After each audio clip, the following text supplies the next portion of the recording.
Hello everyone, Leah here. In today's video, I'm going to be reviewing the Etchr Portrait Sketchbook. First, let me just go over the details of this sketchbook, and then I'm going to show you inside the spreads, how the paper handles different materials, and go over what I like and potentially don't like about it. So first up, this here is the Portrait Sketchbook in the B5 size. So B5 is roughly 7 inches by 10 inches. This type of portrait size sketchbook comes in 3 sizing, which is B5, A5, and A6. It has 52 pages, and the paper inside of it is 100% cotton at 230 GSM. The paper is also acid-free. So acid-free means that your artwork and everything has more longevity to it. It's a vegan-friendly product, and the outside of it, which is unique to Etchr, I haven't had any other sketchbooks like this, but their cover, it's a hardcover design, but the outside of it is actually wrapped in cotton fabric.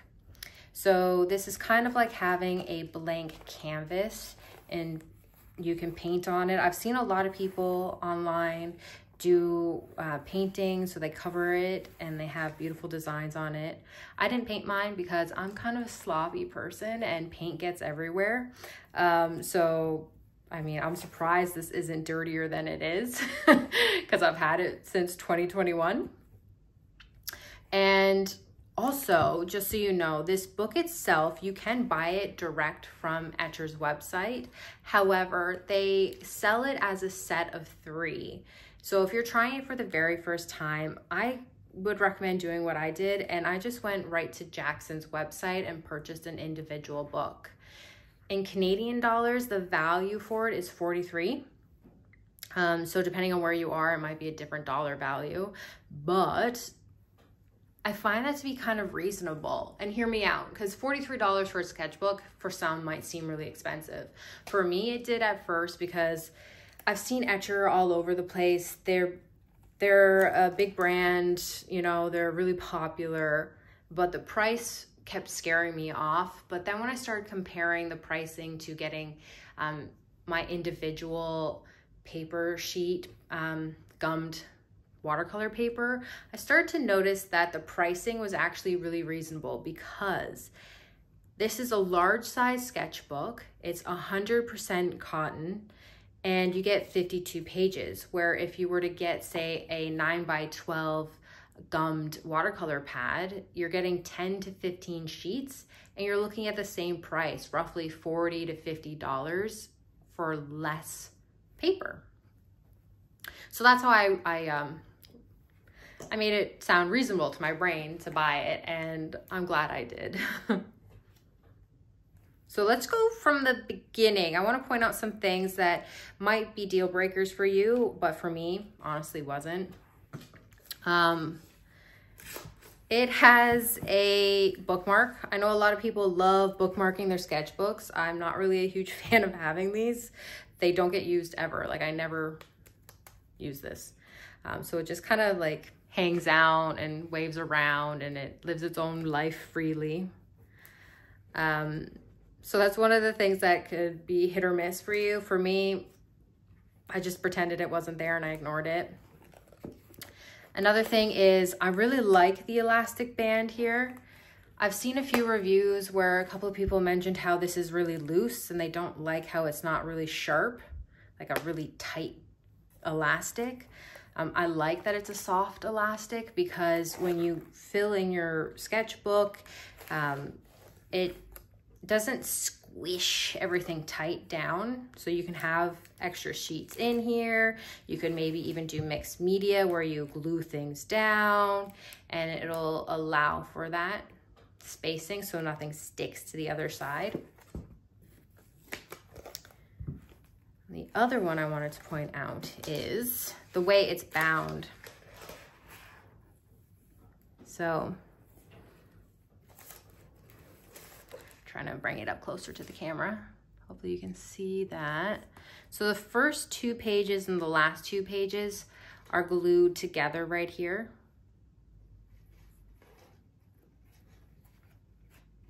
And it just has to do with the type of binding that they use. So it's semi-glued, semi-stitched. And those first 2 and last pages have that. Let me just fix this. So when they're lying flat like this, you can see the next page over. The reasoning why I don't mind is the fact that my first few pages in a sketchbook are usually always dedicated to me just testing out materials on this paper and seeing what they're capable of, especially when it's a new sketchbook to me. So right here, the watercolor paper is glued here, so you can create artwork on both sides. What I did was just test it. I did stamps, acrylic gouache, watercolors, markers, pens, inks, charcoal. You know, I just kind of scribble things. If I'm not sure what it's going to look like on the paper, I test it out here. And then I did the same thing for these 2. So if you're familiar with my channel, you may recognize this type of layout. I like to do a few tests when it comes to my paper and watercolor. I did wet onto wet, like wet next to wet, to see how they would blend together next to each other, and then wet onto wet and wet onto dry. This one here is where I took a palette knife and I just etched in here with some of my paint on it to see how the water would spread and how it would mark the page. And then the kind of texture you get with different types of like colored pencils and neo crayons, like things like this. And then my markers. And over here, I actually just started doodling out every single color that I have for colored pencils and markers and crayons, just so I could have a reference sheet. Because at this time when I did this, I was thinking about buying some more colors and I wanted to just swatch them all out to see if I really needed any more. So yeah, so for me, this isn't a deal breaker. I actually don't mind it at all. So here's when I actually started to use the sketchbook for the first time. So this page right here is the very first painting I did in here, which was back in 2021. You might recognize this as well. I have a video of it on my channel. I'll link to it. And this one here is the very last one that I did in the sketchbook. Personally, I chose to do a side-by-side comparison. So this is who I was as a creator 2 years ago. This is who I am as a creator now. It actually lets me see, you know, how I do things a little bit differently and how some things are the same. Now let's get into me just showing you how different materials interact with this paper. So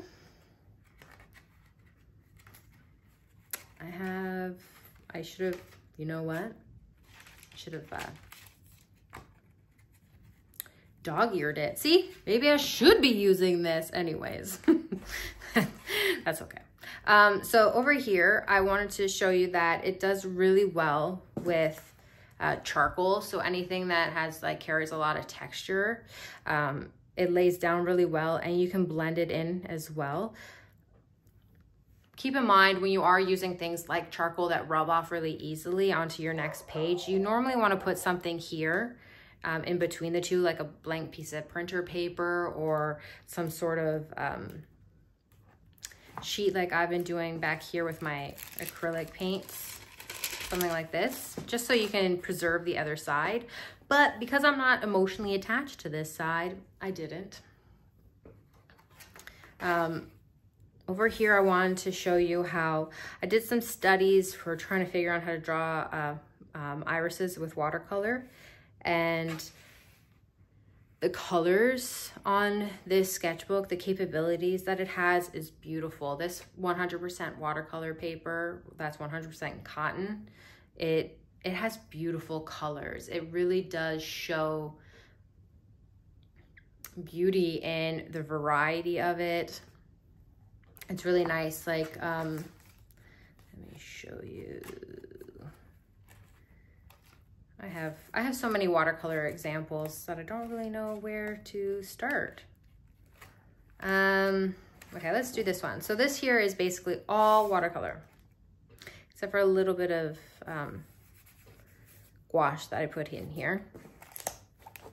And you can really see how vibrant the pink is and how it shows the softness of the blues and greens and how they mix in together.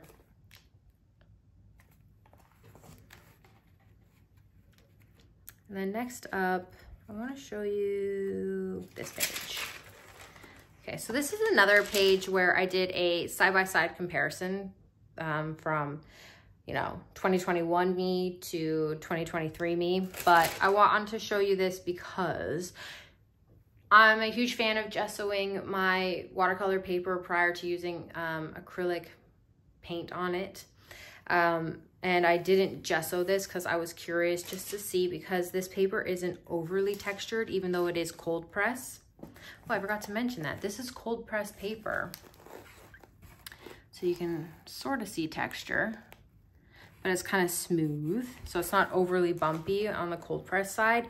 So I was curious just to see how the acrylic paint would slide on it. But because it is watercolor paper, it is absorbent.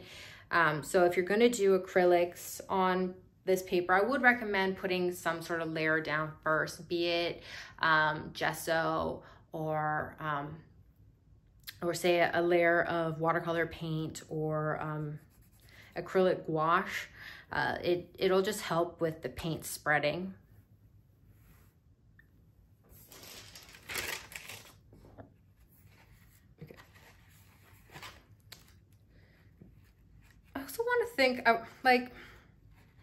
I just want to mention that not every page in your sketchbook needs to be beautiful. I know we see sketchbooks on social media, Pinterest, Instagram, TikTok, YouTube, where people show beautiful sketchbook flip throughs and beautiful pages, but every page in a sketchbook doesn't have to be perfect. You can have pages where they aren't great and you're just like, what the, but that's because you're exploring colors, you're exploring different mediums or different ways to express yourself. You're using your sketchbook for healing with art and being expressive and healing and learning. Like, every page doesn't have to be perfect. Like, this is not a perfect spread, but it is something that I enjoy doing. I spent my time exploring using inks and drawing with lines and then mixing and painting and just being loose with everything that I did. So yeah, you don't have to have every page that's perfect.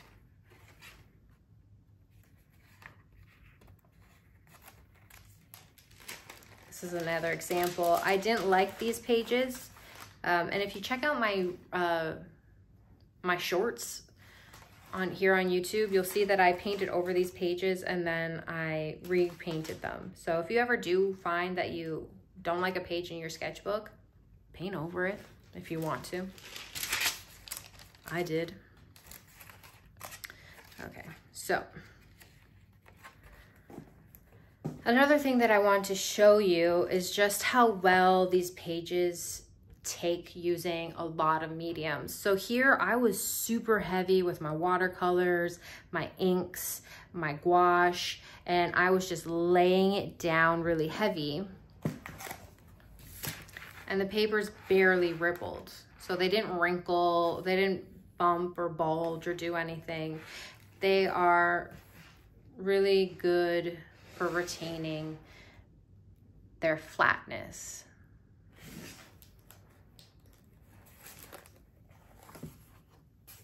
And I find this paper spreads beautifully with watercolors as well, and really does handle having mixed media work. So Jackson's on their website say that this sketchbook is ideal for mixed media, and I agree 100%.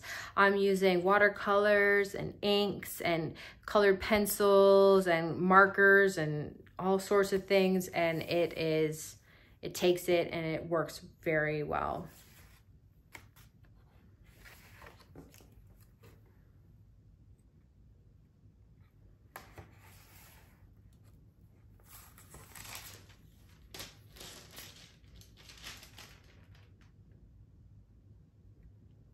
This is another prime example of just how great this paper is for expressing color and retaining color so there's no color shift. Because sometimes when it comes to watercolors, color shifting can be a product of the paint itself or the paper. And here, the blue is super vibrant, so is the yellow. It all retains its look.